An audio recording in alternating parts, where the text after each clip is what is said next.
Hi everyone, this is my fourth video on YouTube and today I will be covering important graph of NCERT, that is oxygen dissociation curve.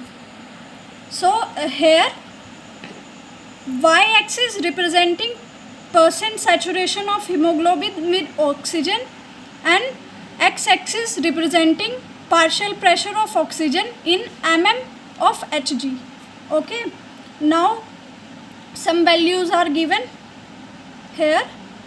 So today I will be covering all questions regarding this graph. So question क्या क्या बन सकते हैं, जैसे ये हमारी क्या है, एक्चुअल लाइन है, ठीक है.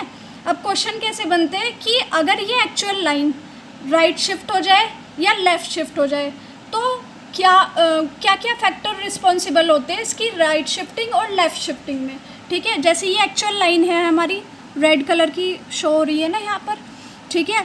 अगर हम अब इसको लेफ़्ट शिफ्ट कर दें या फिर राइट शिफ्ट कर दें तो क्या क्या फैक्टर रिस्पॉन्सिबल होते हैं. तो पहले तो मैं आपको बताती हूँ कि अगर ये लेफ़्ट शिफ्ट कर रही है तो इसका मतलब क्या होता है, और अगर ये राइट शिफ्ट कर रही है तो इसका मतलब क्या होता है. अगर ये लेफ़्ट शिफ्ट कर रही है तो क्या होगा, एसोसिएशन होगा हीमोग्लोबिन का ऑक्सीजन के साथ, ठीक है. अगर ये लाइन हमारी राइट साइड शिफ्ट कर रही है तो इसका मतलब होता है dissociation of oxygen from haemoglobin, ठीक है. अब क्या क्या फैक्टर रिस्पॉन्सिबल होते हैं, ठीक है. अगर ये लाइन हमारी लेफ़्ट साइड शिफ्ट कर रही है, इसका मतलब क्या हो रहा है, एसोसिएशन हो रहा है हीमोग्लोबिन का ऑक्सीजन के साथ. तो इसके लिए कौन कौन से फैक्टर रिस्पॉन्सिबल है, तो सबसे पहले होता है हमारा responsible partial pressure of oxygen क्या होना चाहिए, हाई होना चाहिए, ठीक है. फिर जो हमारा टेम्परेचर है वो क्या होना चाहिए, लो होना चाहिए, ठीक है. और partial pressure of carbon dioxide क्या होना चाहिए, कम होना चाहिए, ठीक है. तभी तो एसोसिएशन होगा ना हीमोग्लोबिन का ऑक्सीजन के साथ. फिर हमारी एक और फैक्टर रिस्पॉन्सिबल होता है, वो है H+ की कंसनट्रेशन. तो अब आप खुद सोचिए, जितनी ज़्यादा H+ की कंसनट्रेशन होगी pH उतना कम होगा, और जितनी कम H पॉजिटिव की वैल्यू होगी pH जो है उतना हाई होगा. तो हमें क्या चाहिए, एल्कलाइन pH चाहिए. तो इसका मतलब क्या होगा, H+ की कंसनट्रेशन हमें क्या चाहिए, कम चाहिए. तो अगर हमें एसोसिएशन कराना है या फिर हमने इसको लेफ़्ट शिफ्ट कराना है तो H+ की कंसनट्रेशन क्या होनी चाहिए, कम होनी चाहिए, ठीक है.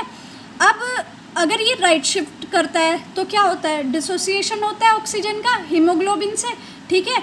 तो इसके लिए जो हमने लेफ़्ट शिफ्ट के लिए फैक्टर पढ़े थे उनको अपोजिट कर दो. तो पार्शियल प्रेशर क्या होना चाहिए, कम होना चाहिए राइट शिफ्टिंग के लिए. H+ की कंसनट्रेशन हाई होनी चाहिए, टेम्परेचर भी हाई होना चाहिए, और पार्शियल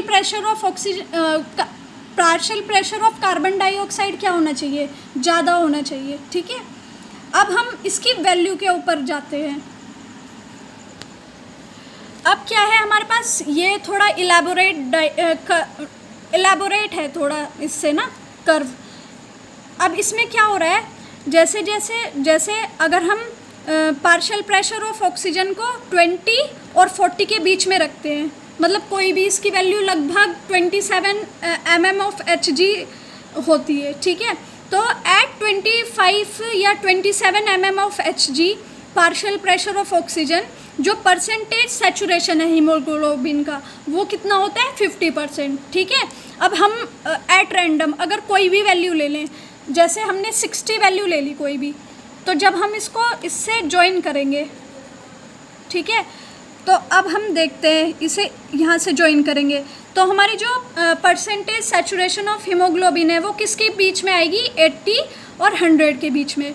अब हम क्या करते हैं, जो पार्शियल प्रेशर ऑफ ऑक्सीजन है उसको 95 कर देते हैं. तो अब क्या होगा, जब हम इसको ज्वाइन करेंगे तो परसेंटेज सैचुरेशन ऑफ हीमोग्लोबिन कितना हो जाएगा, 100, ठीक है. तो eight 95 mm of Hg partial pressure of oxygen, the percent saturation of hemoglobin is 100%.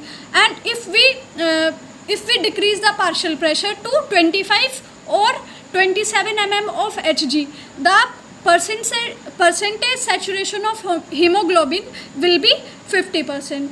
Okay. Thank you everyone, and if you like this video then please subscribe my channel. Thank you for watching my video.